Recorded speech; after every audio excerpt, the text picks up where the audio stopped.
Before we go on to the next link in our seemingly endless chain of teaching stories, we have a need, being the consummate divine scientists that we are, to complete the equation that was started several weeks ago. And that equation began with a state of existence, knowledge, and bliss, or what is often called Satchitananda, or it can even be called yoga, where our body, our mind, and our spirit meet, come together. And then we have a plus sign, and a question mark, and then an equals sign, and another question mark. Now with most scientists, they make symbols to make their equations, or something like x plus y equals z. Well, we can't do that, but we can make absolutes. So if we look at the absolute that is behind existence, knowledge, and bliss, or Satchitananda, what do we find? And it's been suggested that it could be what we can call unified consciousness, an absolute, unified consciousness. What arises out of unified consciousness, which comes after our plus sign. So it was suggested by several that this could be a state of fearlessness, a receptivity, trust, faith. There are many things that arose for those of us who have been present. And there's a beautiful way of describing it by Thich Nhat Hanh, the great Vietnamese Buddhist monk, who said that we should always be in a state of deep listening. But if we look for an absolute behind these, what do we find? And what has arisen for us is that it is selflessness. In a state of Satchitananda, where existence, knowledge, and bliss, where our body, our mind, and our spirit are together, there's no self present. Or we could call it no mind. So we have these two now, absolutes. Unified consciousness plus no mind. What could they equal? What arises for us out of these? Now this story was told that might clarify it for us. And it's a story of an ordinary man. And he has a little hut at the base of a mountain, just where two roads divide. One road diverging two ways, one leading up the mountain and the other out into the desert. Now, although he was an ordinary man, he was rather amiable and very hospitable. And he would sit outside his little hut, smoking his pipe and drinking mint tea. And whenever a traveller came by, he would get into conversation with them, and sometimes he would invite them to join him in his sweet tea. And because he was that kind of being, when conversations went on, the people who came by very often asked for advice from him. And he would give advice, and they would go on their way. Now, as we might imply from this, these travellers who came along the road were actually seekers, seekers after enlightenment, seekers after truth. And as is the way of these things, a group of them found themselves travelling together in a caravan on the road, and sitting round the campfire at night they would tell stories.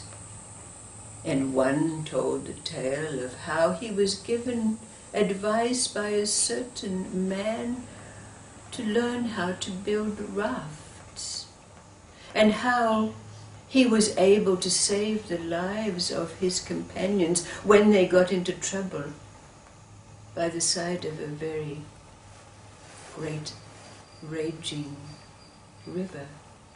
And another, the same, saying a certain man had given him the advice to learn the ways of wild animals, and told the story of how he was able to save his companions, having learned their ways. And so the stories went on.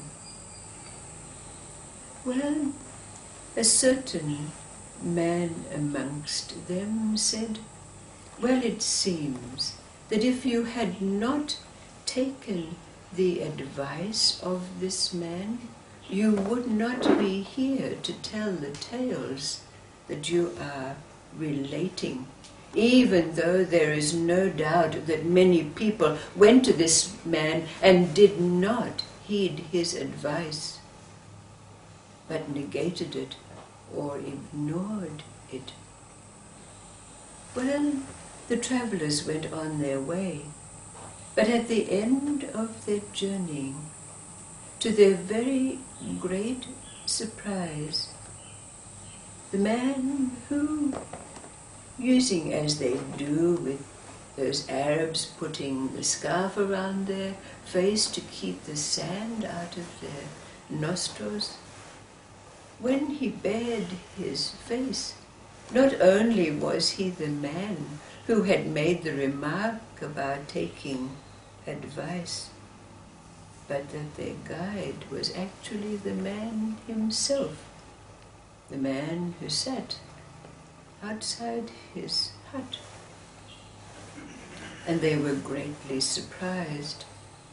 But in looking at this man, they not only realized that what he had told them was truth, but that he himself was truth.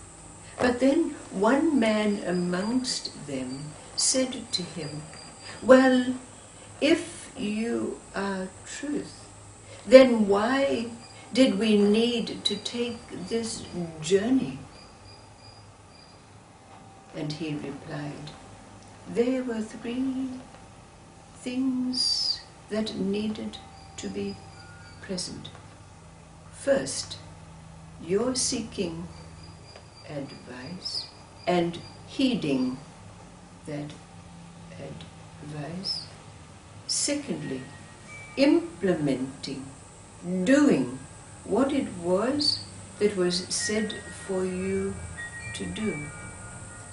And thirdly, reaching this place where you have an understanding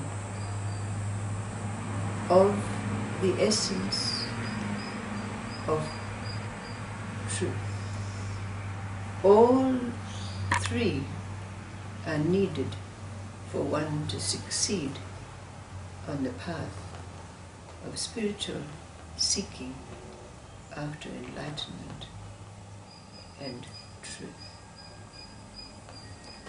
So, is it possible that we've completed our equation? Out of unified consciousness, where our body, our mind, and our spirit, our existence, our knowledge, and our bliss are together, present.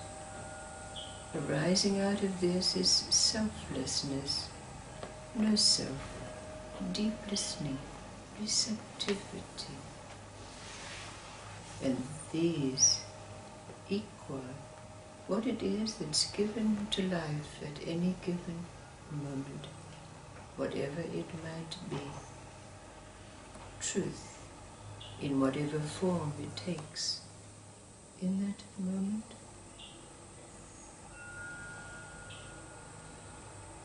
But to lead us into the next link of our chain, there's another story. It's a story of a very rich old man who came to his deathbed. But this rich man had only one beloved son.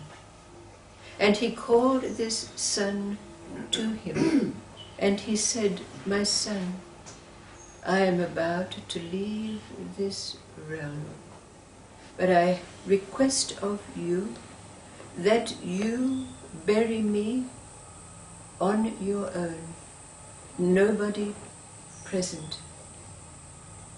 And when you do, I request that you take this ring," and he gave him a gold ring, "and place it in my hand before you lay the soil on my body."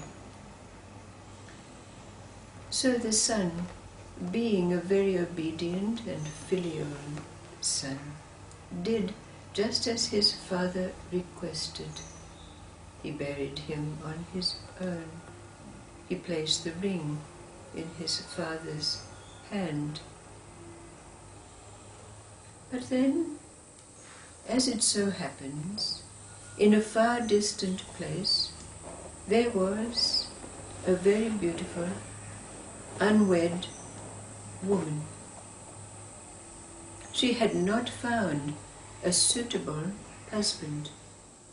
But one night she slept, and in her dream an old man came to her and said, "My son is your future husband." Now in the morning, the young woman went to her parents and told them of her dream, but they totally negated it. But then the next night, the young woman had a visit from the old man yet again, and he said, "My son will be your husband, but you must travel to such and such a place." And again she told her parents of this dream, but again they negated it, saying it's just a dream. And on the third night, the old man came to her again and said, "Take this ring, and when your future husband sees it, he will know who you are, and you will know who he is." In the morning, when she awoke, she had the ring in her hand, and she showed it to her parents, who, after this seeming miracle, were convinced. And so her rich father gave her a great dowry and sent her in the company of a trusted servant to go to the place that had been designated. So they travelled to this city, and when they arrived at the city, the young woman had a plan. She dismissed her faithful servant and dressed herself as a man.